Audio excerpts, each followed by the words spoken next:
And welcome back to Jeff Koinange live right here at Citizen Television. With me on the bench today is the MD, CEO of KETRACO, Fernandez Barraza. He's been working there 8 years, so he knows this story inside out. Tweets coming in very thick and very fast. Let me just read one or two, Monica, if you don't mind. Godfrey Ouma, you say, this story gives me a lot of hope and joy that the power bills will finally go down. And he goes on to say, I was in Sarima in 2015, and I thought this would never happen. Lots of questions, too, about the environment, whether it's conducive, whether it's safe out there, and also will our power bills go down. Lots of questions for the MD, CEO of KETRACO, Fernandez Barraza. CEO, welcome to the show. Thank you. Good to see you. Thank you so much for coming. Yeah, pleasure. So, you know, we criticized you a bit 5 months ago.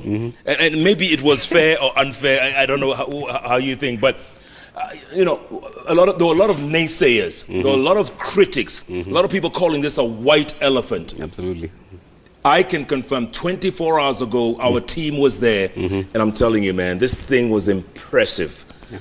To see such an operation in the middle of nowhere. I mean, your thoughts. How do you feel now? You're standing on the edge of history here. Yeah. In fact, I want to confirm that we are a generation that is making history. Because when everybody plays their role, we are definitely going to achieve what is impossible.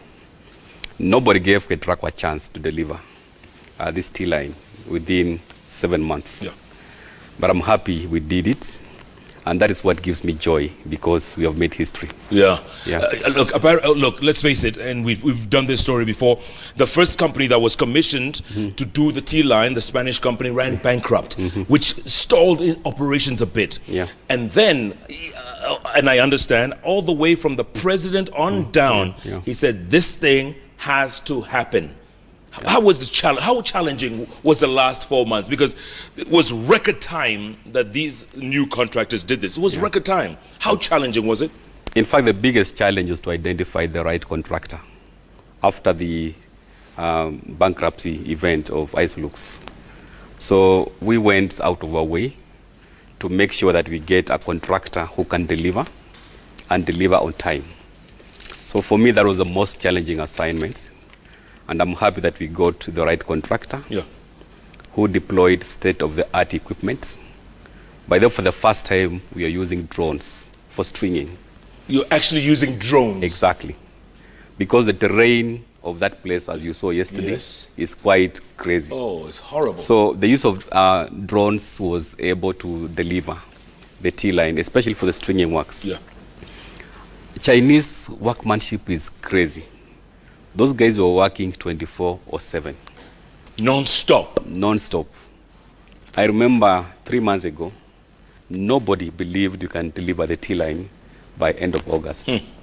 But because we had belief in the Chinese, we had belief in the teams that were deployed on the ground, we had belief in the local subcontractors. They did tremendous job, especially on the civil works. Yeah.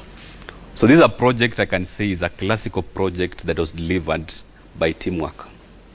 By the way, it is a project which all government agencies were involved. There was a sense of urgency in everybody. Go to KRA for exemptions, go to KPA for clearing, go to the Minister of Transport. If there was an issue on fixing the road, the Minister of Transport was there.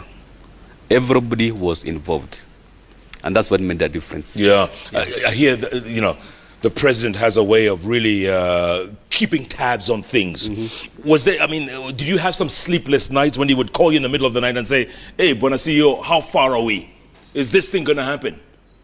I can assure you, we had sleepless nights. But at the back of my mind, I knew the team that we have on the ground will not disappoint Kenyans. And that's why I'm very proud today to confirm that we delivered on time. Of course, the pressure was useful because it made us to deliver, to go beyond the call of duty and do the extraordinary things to deliver the line on time. So that was positive. I can say positive energy. Yeah. Tell me something, Bonacillo. How difficult or how challenging was it to traverse 6 counties? Yeah. Because when you count Marsabit, Isiolo, Nyandarua, Laikipia, Nakuru, and Narok, Yes. 6 counties. How difficult was that? Actually, it was so difficult, especially the Samburu County and Marsabit County, because the terrain was so hostile. First and foremost, even getting the tower location was so difficult. The local contractors accessing the tower location, because we are talking about valleys. We are talking about extracting a foundation on rocks. Yeah. So there's a lot of equipment that we are used, high-tech equipment, for even doing a tower foundation. So the terrain was largely affected by the valleys, the rocks, very hard rock, which also called for blasting equipment to be used so that you get the normal tower location. Yeah, and towers that wouldn't fall after a few months, right? Exactly. Then weather on the rain, it was crazy. Delivery of materials to the respective sites, again, was affected by too much rain in Baragoi. You'll find even 3 weeks down the line, materials are still not delivered on site. At that time, the time of delivery of 31st of August was constant. So there was too much pressure. Yeah. But everything was all said and done, we delivered. Yeah. Absolutely. So tell us, Kenya right now produces about 1,800 megawatts, right? Plus minus. It's actually 2,300. Has it reached 2-3? Yes, 18 is actually the demand. Aha. Yes. So now, what does another 310 megawatts mean? What does it mean? Translate it. Now, what it means is we'll now be looking at 2,600 installed capacity. And largely, in terms of priority, we'll be consuming wind energy first because it's hydro. It is clean energy. Then we have hydro. So we'll now be consuming more of the clean energy as opposed to the thermal energy that is diesel generated. And looking at even the tariff and the numbers in terms of the costs. At the moment, generating thermal energy is around 15 shillings per kilowatt hour, whereas the PPA that was signed between Lake Turkana and Kenya Power for the wind is around 8 shillings per kilowatt hour. Almost half. Absolutely. So by consuming the green energy is actually going to help even governments transition to clean energy. You saw the president the other day was talking about achieving 100% green energy consumption by 2020. Of course, for us, we are excited to be part of that history because we want to preserve our generation, our future generation, and preserve our planet because of the green energy. So the installed capacity definitely will increase, and that will now call for more investment into the transmission line so that you can deliver the power to the final consumer through evacuation. I know at the end of the day, it's up to KPLC, right? They're the distributor of this power. But could we, can we expect our bills to go down in the next few months? Definitely the bills, we expect them to go down because the energy we are getting from Lake Turkana is actually almost half the price. So the more you consume cheaper energy, it will have a direct impact on the bills. So I expect the bills to go down in the next few months. Yeah. Now that line you guys just installed from Sarima to Suswa, the capacity is 1,200 megawatts. Absolutely. 1,200. Yes. And with Lake Turkana Power, the maximum is 310, which means that's a quarter of what this can produce. Yes. So if there's more ventures done in that area, can they piggyback on this line, on this 1,200 megawatt line, and make life easier? In fact, when you look at the current feasibility studies, there are many potential sites for wind in Marsabit and Samburu. We have potential sites for solar energy. So what we have done is basically to have an infrastructure that can support any future investment in generation. So the line will be able, if there is a solar generation, we shall be able to take over the power to whatever destination using the same T-line. We're also looking at having a T-off at maybe Rumuruti so that part of that wind power can go direct to Western region through Lesos instead of coming through Suswa. Yes. That will be another redundancy option so that we have two lines delivering power to the western region. Yeah. Bottom line, is this a game changer? Absolutely. It's a game changer indeed, because for the first time, by the way, just for the numbers, this is the biggest wind farm in Africa. Yeah. Bigger than South Africa? Bigger. Bigger than Morocco? Exactly. So, KETRACO is part of history, delivering power from the biggest generation point in Africa. Is a big, huge game changer. What is the biggest disadvantage right now? I mean, you have had challenges along the way, you've overcome them. What's the biggest disadvantage right now? In terms of? Anything, costs. But by the way, how much did it cost? 991 towers, 435 kilometers, you corrected me. Yeah. What was the cost? Yeah, the cost of this project was 28 billion Kenya shillings. Good Lord. It's like building a thicker superhighway. Of course, GOK contributing 75% and the Spanish government 25%. Yeah. 28 billion. Absolutely, yeah. But of course, you remember the generation bit, it was 70 billion. Yes. Yeah. So will we ever be able to recover these costs? I believe so. When you look at the PPA, and of course, making sure that we have economic use for the energy, I believe there's a period of payback. Yeah. Yeah. CEO, I think we should alert our viewers, or just remind our viewers, this is not the only project you guys have been doing almost simultaneously. There's another line all the way from Ethiopia. Yes. Bringing power from Gibe 1, 2, 3, whichever it is. And it's going up to Suswa. Yes. Which is like 700 kilometers. Thereabouts. And you guys are building it? Yes. What does that mean? What does that translate to? Now, that is another game changer, Jeff, because it is going to open regional interconnection. This is the Ethiopia-Kenya line, largely referred to as Eastern Electricity Highway project. Now, the line, at the moment, we are almost 75% done. Again, traversing various counties, almost on the same corridor. This will facilitate regional power trade. At the moment, KPLC signed a PPA with our counterparts in Ethiopia to import some power from Ethiopia. What we expect going forward is when we have excess thermal, for example, or geothermal, we can have the same T-line being used to evacuate power to our counterparts either in Ethiopia, Djibouti, or wherever. So it's one of the flagship interconnection projects that we are doing, which will facilitate regional power trade between Kenya, Ethiopia, Djibouti. Of course, when you connect again to another regional interconnector, that is Kenya-Tanzania, 96 kilometers. Yeah. This will link the East African power pool to the South African power pool. And definitely it will bring about regional trade. We are going to harmonize our strength. I know in Tanzania they're doing a lot of coal generation right now. Of course, Kenya, we are leading in geothermal.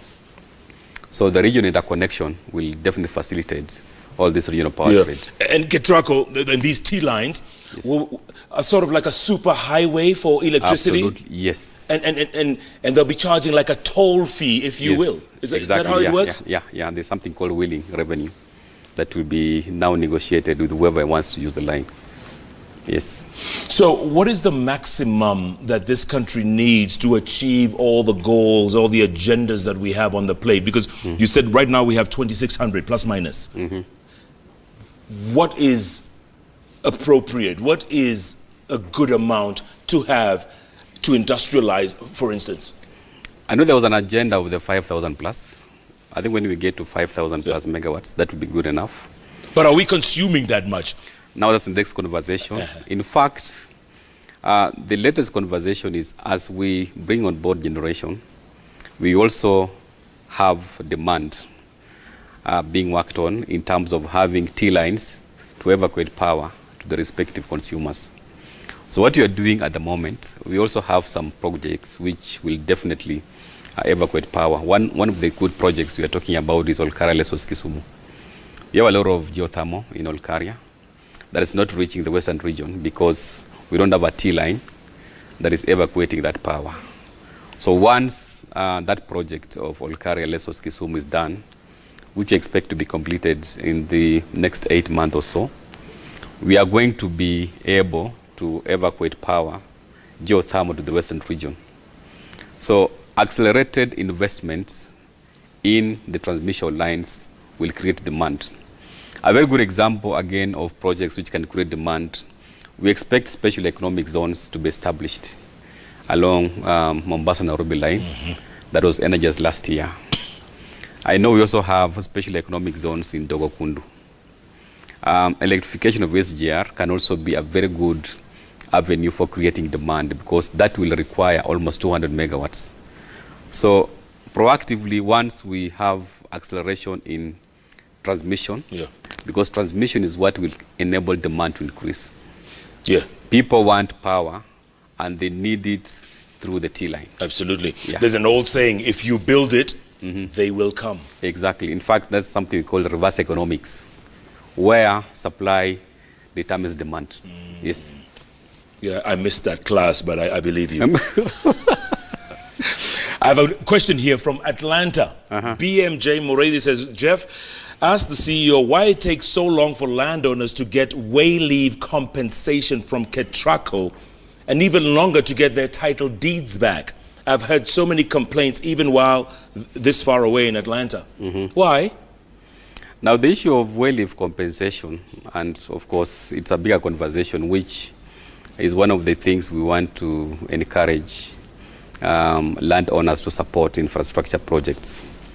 I know most often than not we have had issues where people take advantage of infrastructure projects and request for huge amounts of money in terms of compensation. For example, you may find a piece of land costing 1 million shillings per acre, somebody is asking for 10 million.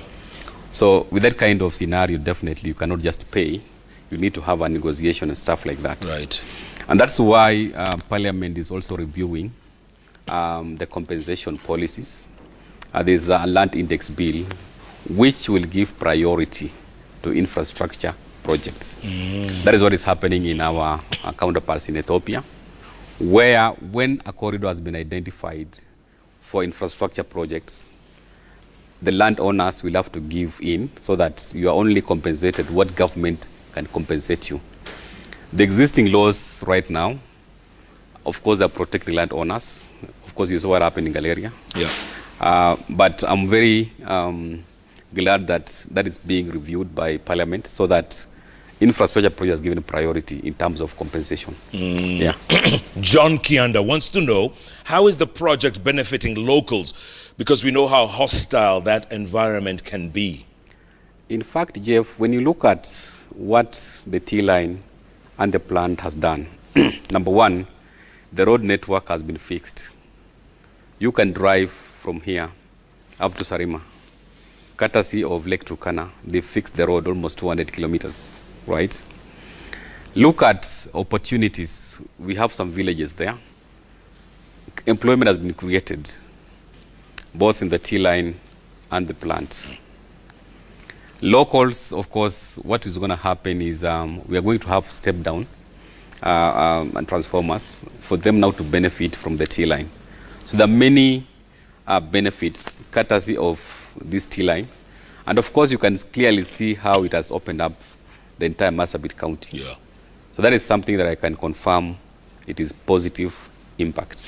Joseph Rono wants to know, if Kenya has excess power beyond peak demand, why does Western Kenya still have power rationing every week? Bomet has one every Tuesday. Why isn't there a power line between Suswa and Bomet that then connects this excess power to the western part of Kenya? In fact, that's what I was talking about. We have power in geothermal, Olkaria. We are now having T-lines. We are constructing. We already have Olkaria Lesos Kisumu ongoing. Once that line is done, it's going to deliver geothermal to Kisumu, which of course serves the western region. We'll have an alternative route, that is Olkaria, Narok, Bomet. We already have a proposed T-line. At the moment, there's already financing. Narok, Bomet. This is an 88-kilometer transmission line. We're already having a 132 kV line.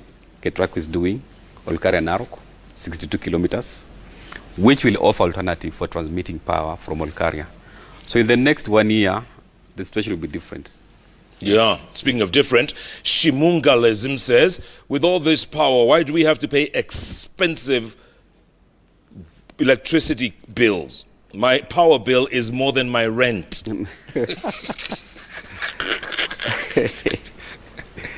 Of course, the way I started earlier, we expect now with more consumption of clean energy, which is cheaper, the power bills will definitely come down. Gideon Moridi says, this Loiyangalani project looks like a trend setter. Is it possible that all the stalled government projects can adopt the methodology KETRACO used to finish the job in record time? Absolutely. Absolutely. There are many lessons learned, as I said. Yeah. And one of them is the sense of urgency that was created in all government agencies. The contractor that we picked was a contractor who has adequate equipment, who can deploy wherever numbers. And then number 3 is the teams that we deployed on the ground.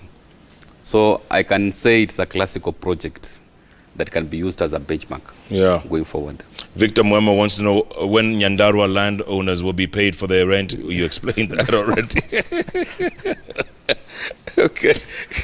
We got more tweets, Monica, right? Yeah. Okay, let's read some more tweets from out there. Lots tweets coming in very thick and very fast. Nairod Jeb says, kindly ask Fernandez Baraza, how will KETRACO project directly benefit those communities traversed? Well, what we're doing at the moment, we have some CSR programs where we are constructing schools in some of those counties where the project traverses. So CSR activity is one of them. We're also doing water panels, especially for the pastoralists in Marsabit, to supply water for the Angamias. So there are many other CSR activities like planting trees, basically to support the environment. So there are many CSR programs you're doing just to appreciate the support that we got from the communities. Absolutely. Okay, great. Bramwell Olela Agogo says, let them reduce the cost or the cost of electricity, and they should also allow Turkana residents to enjoy electricity for free. Okay. Is that possible, you think? They'll get at least lower rates? Low rates, yes, but for free, I'm not sure. Mushiri Kamal says 432 kilometers from Sarima to Suswa. Great job, KETRACO. Thanks for highlighting this story. Something to be proud of from Turkana. It's actually Marsabit, but yeah, it's right. It's fine. Good. Well done. Lambert, how is the project going to help local engineering students? I'm also a student in that field. I'm very happy to report that you already have 10 interns. In fact, yesterday, I'm sure when you went there. Yes. We are very confident. The gentleman you are talking to, that is Engineer Joseph Lenkungwan, is actually from Samburu. Correct. We already having 10 interns, electrical engineers. So this project, I can assure you, is going to help the locals in terms of knowledge transfer. We're also having the local community liaison persons, basically to sensitize the communities about the benefits and how they can preserve this project. Yeah, Joseph. So there are many benefits which, of course, will cut across both engineering and in terms of social gains. Sure. That engineer, Joseph, is going to be a great inspiration for local. Samburu. Is he Samburu? Yes, he's Samburu. Maina Wamboi, what is KETRACO doing with the solar energy in Garissa? When will it be connected to the national grid? Yeah, the solar energy, of course, is being done by our counterparts, that is rural electrification. The role of KETRACO is to evacuate that power to the national grid. Yes. Is that ready to be connected? In fact, it's one of the projects the president is commissioning next week. Oh. Yes, it's already done. It's already done? Absolutely. How many megawatts? 55 megawatts. Again, clean energy. Clean energy. Yes. Wangoi Mwams, you say, I foresee a scenario where supply will be more than demand. Any remedy for this? In fact, at the moment, supply is more than demand. So what we are doing is now to accelerate transmission line so that we can catch up with the installed capacity. For the numbers, you'll clearly see that the supply at the moment is 2,300. It will be 2,600 once we have every turbines in. The demand is 1,800. So we have the proactive approaches of addressing demand by having T-lines that will evacuate power, for example, geothermal, these special economic zones, electrification of SGR. That will definitely now increase demand to match with supply. Yeah. Yes. And this thing we keep hearing, the last mile, the last mile. Those are now the supply initiatives, demand initiatives rather. Yes. Stay on, this is a text, right?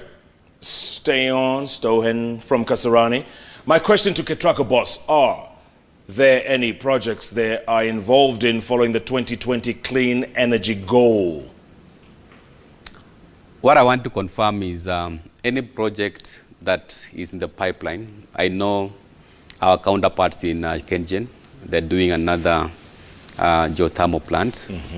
And definitely when we have any generation, there's no any other transmission company in the country other than KETRACO. Right. So we are right in the mix.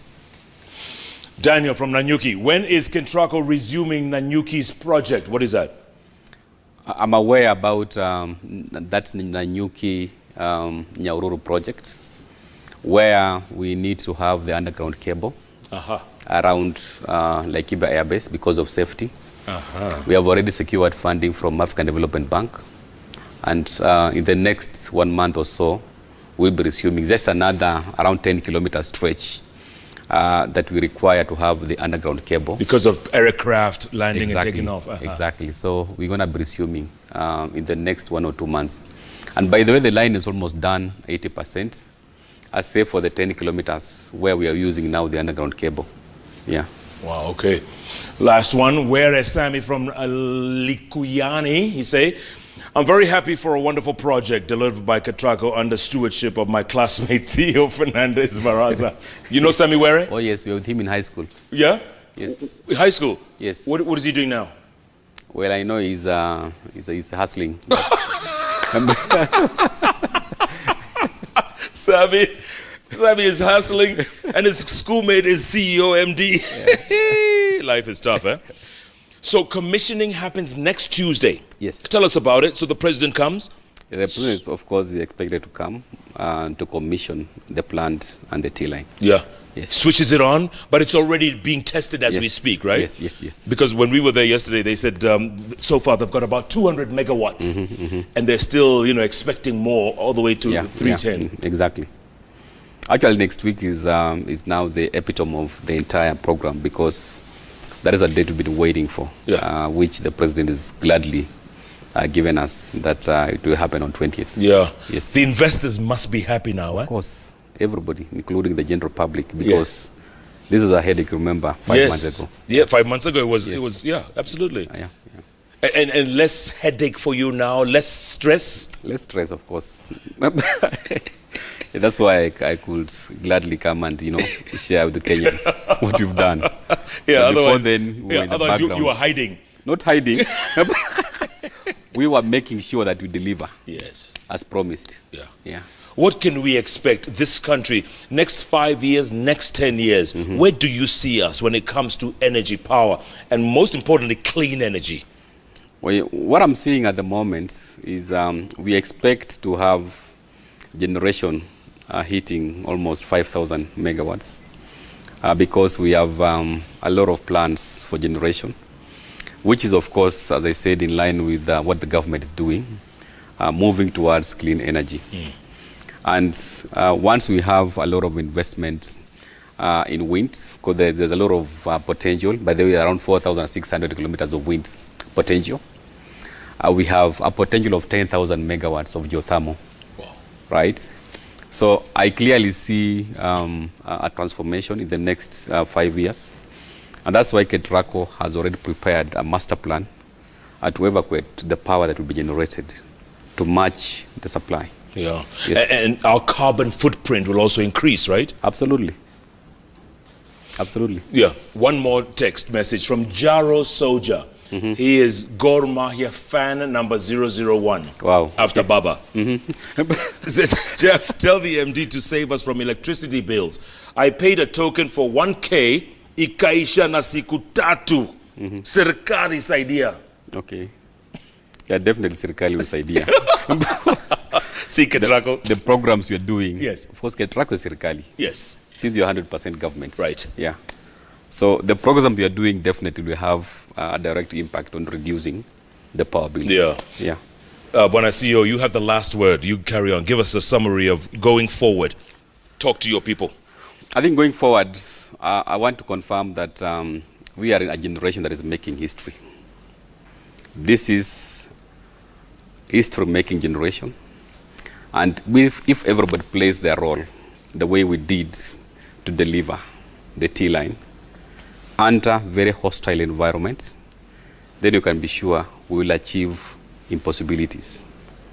We just want Kenyans to support KETRACO and all state agencies in terms of right-of-way, because when we have resistance in terms of delivering the project, courtesy of landowners demanding exorbitant amounts of money, it definitely delays the time of completion.